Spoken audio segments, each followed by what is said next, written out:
I remember literally being in my mom's room like, Mom, I'm just never gonna find anybody. It's just the end of the world. I'm tired of being single. I'm gonna be single forever.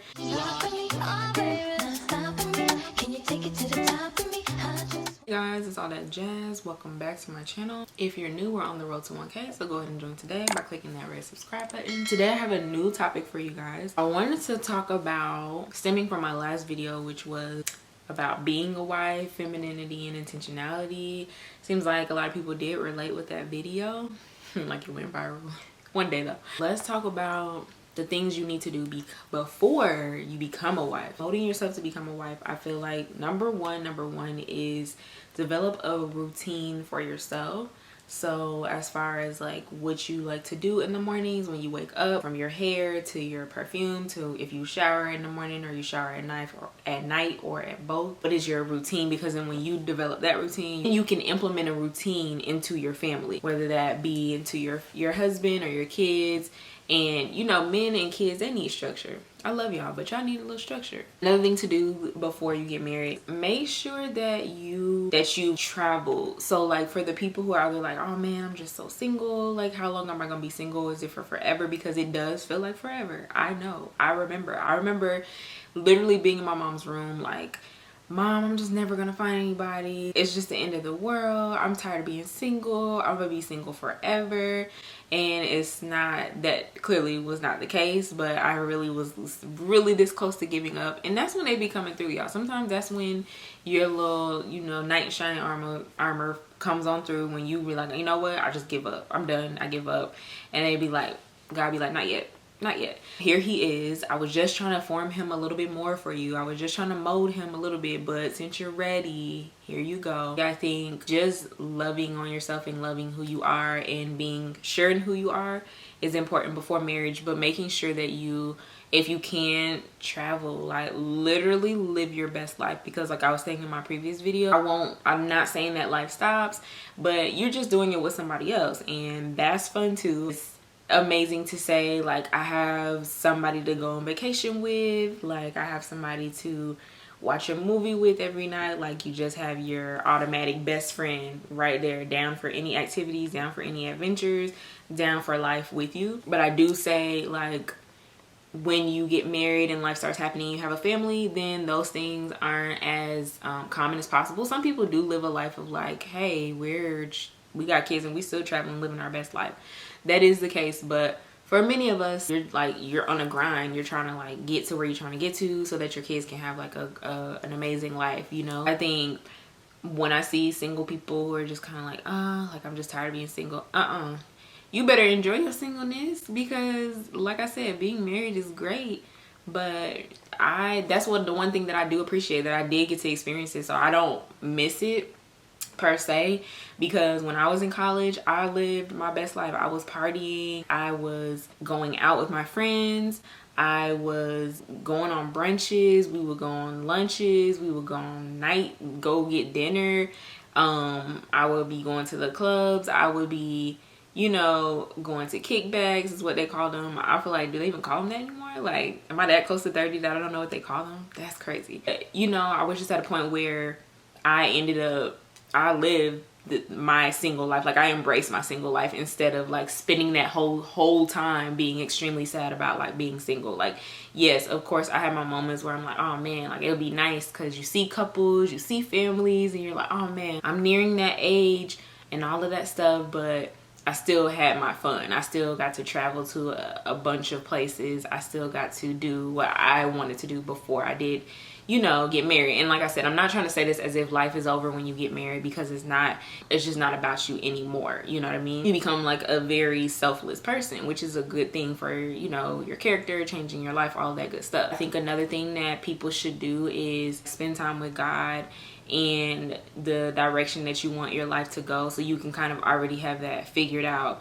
And when somebody does come along, all you'll need to know is like, okay, you know where you want to go, I know where I want to go, let's just get there together, versus like trying to figure out where you want to go within your marriage. You know what I mean? Like you're like, dang, I'm still trying to, like, I feel a little bit lost and confused and all of that stuff. Like if you could figure out who you want to become, who you want to be, you're on the way, then you're good to go. Another thing you should do before getting married is it's an expensive world out here. It's an expensive world, but just see that you can be financially independent, and if you can, live on your own. Like, have that own space that you have to take care of and clean and manage, you know. Make sure that you're able to handle that on your own, because adding a man, unless the man is like super like duper tidy, you know, adding another person, you don't know what their habits are, or you know, how they clean, how often they clean. So you develop your own system, then it'll make it easier with the transition of moving in with another guy. I think that's, if we're speaking in terms of outside of singleness and we're talking about like things to do before you get married and you're in a relationship, then I would say, I do, even though it might not be like the biblical way, I do recommend that you move in with somebody before you marry that person, because it's not the same as being like, okay, you're so cute, love you, see you tomorrow. Like, no, we're waking up together. So how do you act when you wake up? Like, are you in a good mood or are you in a bad mood? How do you act when you come home from work? Are you frustrated? Are you handling adversity on a day-to-day basis? Are you coming home and you're just like, ugh, like I don't want to do life, like this is too hard? Are you waking up and you know you're excited to see me, or are you just kind of like, you know, it's just my girlfriend, you know what I mean? So I think it's important to live together, to see those cleaning habits, to see those emotional habits, to see any new things you didn't see while you didn't live together. Because like I said, you see each other, when you see each other, you on a daily basis, we go on a date, come home, say goodnight, see you tomorrow, text you in the morning, like whole 8 hours. But when you're together, like basically nonstop outside of working, it tells you really see who that person is, and like for who they are and what it is that they do, the things they don't like, the way that they live, the way that they prefer their clothes hung up, the way that they take care of their bodies. You know, it's a lot that you need to consider before you're like, hey, this is the person I want to marry. And I think people might mistake like, oh, you know, just don't move in together, all of that. I mean, it depends on, you know, your situation. If you prefer to say, well, I don't really want to move in with them, you know, of course, I'm not saying you have to, but it is something that I think was helpful to our relationship. It shows you who that person is for who they really are. The thing I think you should do is develop a hobby. So do something that you like doing and continue doing it. Figure it out, whatever it is. For me, it's YouTube. Which eventually I'm hoping that it leaves from being a hobby to being something that I can really turn in to something bigger and better.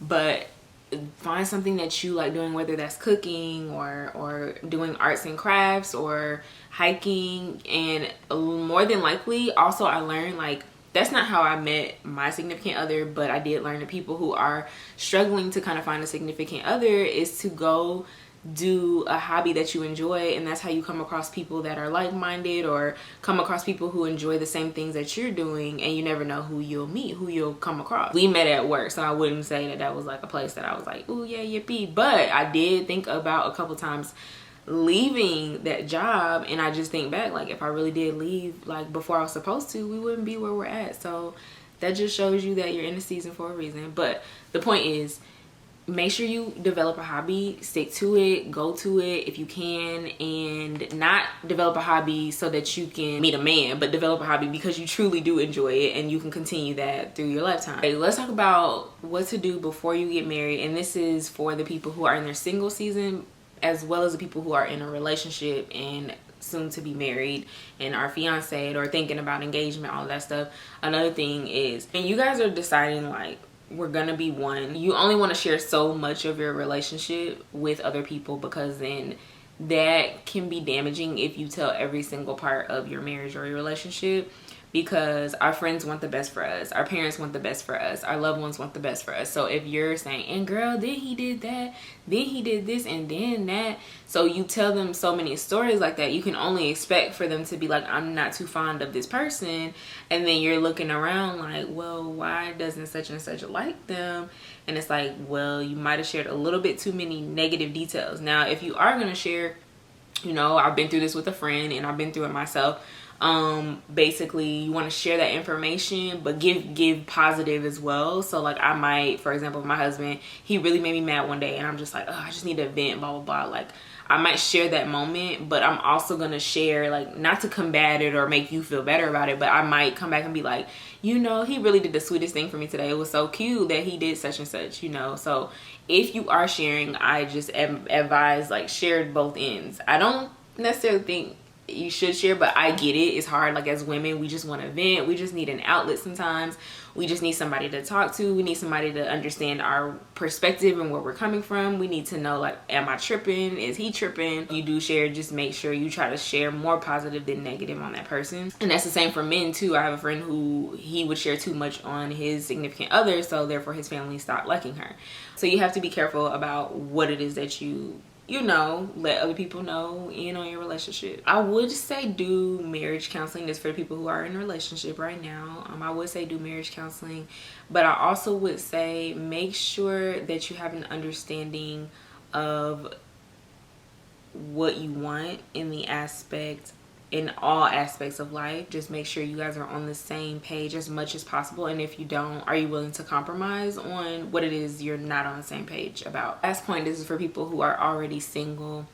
I think if you're single and you're looking for someone, or you're like hoping to end up in a relationship, or, you know, married and all of that good stuff, just make sure that you're becoming the person that you're looking for. Like the characteristics, if you want someone, like I want a man that's like clean, and I want a man that's, you know, loving and kind and forgiving and thoughtful, you have to make sure that you're being that person as well. So you cannot sit here and say I want this and that, but you're not delivering that on your end, and that's just the reality of it.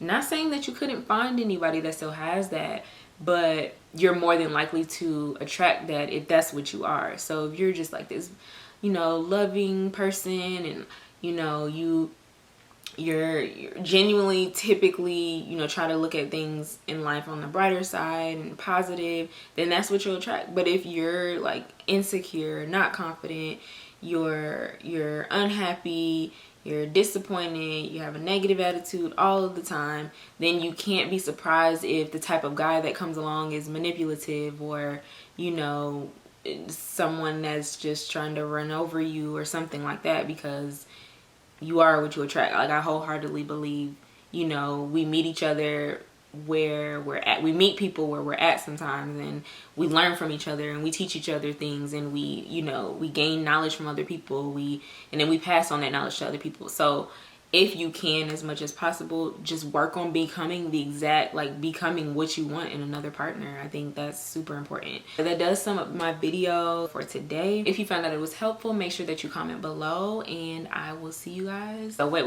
if you're still here, make sure that you are subscribed. Just go ahead and click that subscribe button, and then I will see you guys in my next video. Bye.